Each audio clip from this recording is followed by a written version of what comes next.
Halo dulur, selamat datang di channel Maido United. Di video kali ini kita akan mengeluh bersama perihal performa Manchester United kontra Fulham.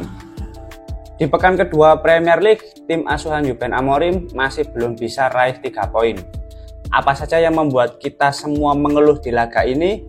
Langsung aja kita bahas sama-sama.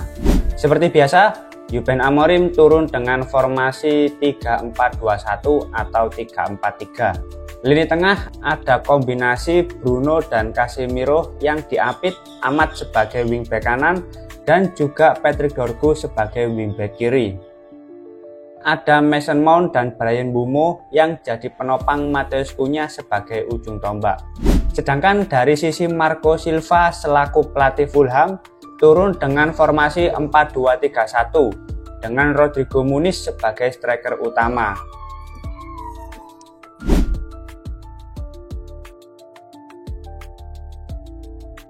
Seperti pada laga sebelumnya, dominasi Manchester United tidak pernah berujung dengan gol. Entah kutukan apa yang menghantui klub ini, kok rasa-rasanya sulit sekali dalam mencetak gol.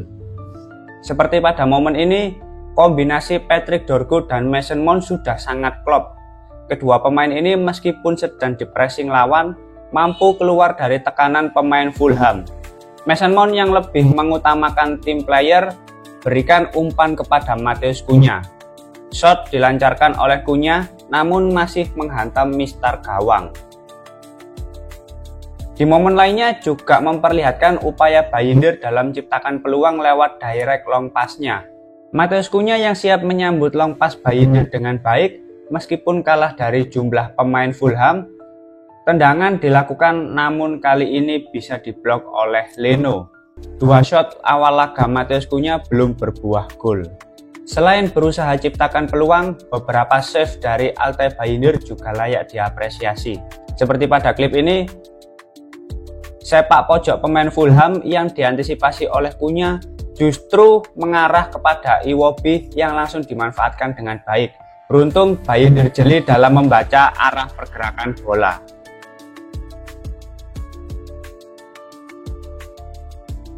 Di laga ini kita memang disuguhkan penampilan Bruno yang sangat jelek. Bagaimana tidak, di laga ini dia sering salah dalam ambil keputusan, banyak salah passing, dan sebagai kapten tidak menunjukkan hal yang meningkatkan semangat bagi rekan setimnya. Seperti pada momen ini, kita kembali ditunjukkan peran Mount sebagai team player dengan berikan passing kepada Cunha yang langsung diteruskan kepada Bruno.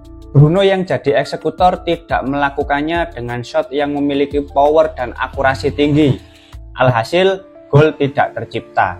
Puncaknya adalah ketika penalti diberikan kepada Manchester United karena pelanggaran terhadap Mason Mount tidak dimaksimalkan dengan baik oleh Bruno. Tendangan Bruno justru melesat kencang ke atas bangku penonton. Sumpah goblok cuk Bruno iki. Sepertinya dia bimbang dengan tawaran klub Arab. Asli mansu asu. Kegagalan ini akan menghidupkan kembali tagar Bruno out di sosial media.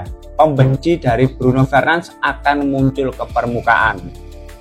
Namun di balik underperform dari Bruno Fernandes, keberuntungan sempat berpihak kepada Manchester United.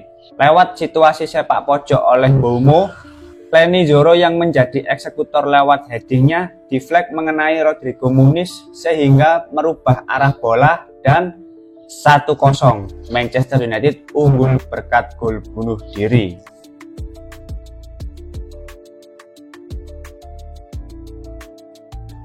Salah satu penyebab menurunnya intensitas permainan adalah karena pergantian pemain yang tidak tepat. Seperti Casemiro yang diganti oleh Benjamin Sesko dan Amad Diallo yang diganti oleh Diogo Dalot. Bruno yang tampil buruk justru dipertahankan. Seperti pada momen ini, pemain Fulham yang berusaha bangun serangan di sepertiga akhir bisa bergerak dengan leluasa. Dalot yang seharusnya melakukan antisipasi dengan tackle justru hanya bisa pelongo-pelongo yang membuat duet Sesengon Iwobi berjalan dengan baik. Iwobi yang melakukan umpan lambung berujung kerugian bagi United. Dan satu sama, Smith Rowe menyamakan kedudukan karena kebodohan Diogo Dalot. Jelang akhir pertandingan, skema Ruben Amorim semakin mudah terbaca. Ketika kedudukan masih imbang, Maguire masuk menggantikan Leny Yoro dengan harapan mampu jadi pembeda.